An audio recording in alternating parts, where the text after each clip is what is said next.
3 жилд нэг удаа болдог хөгжлийн бэрхшээлтэй иргэдийн олимп буюу Абилимпийн тэмцээнд өнөөдөр Монголын тамирчдыг үдэх ёслолын үйл ажиллагаа болж байна. За энэ ёслолын үйл ажиллагааны хамгийн гол арга хэмжээ нь бол Монгол төрийнхөө далбааг бид тамирчидтай гардуулж өглөө. За энэ тэмцээний энэ удаагийн зохион байгуулагдах хот нь Францын Парис хот. Франц улсын ерөнхийлөгч Ивэлдор болж байгаагаараа онцлогтой 1981 онд анх удаа дэлхийн 35 орны тамирчид оролцож байсан.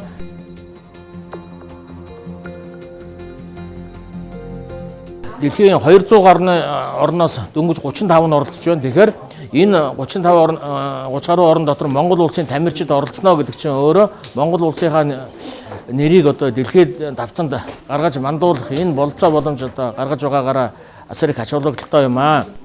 2014 онд Бразилийн Сан Пауло хотод мэрэгжлийн ур чадварын дэлхийн ур чадварын тэмцээн болсон Монгол залуучууд маань оролцож өндөр ур чадварын одоо ийм үр дүн харуулсан байдаг.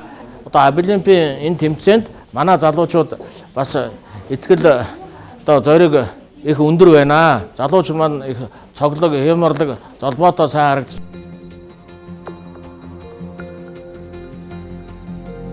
Холбооны тэмцээнд оролцох баг тамирчдын зардлыг манай хөдөлмөрийн яам одоо бүрэн гаргаж байгаа. За мөн одоо бусад бас байгууллагууд байгаа юм байна лээ. Тэгээд залуучуудад амжилт өсмөр байна.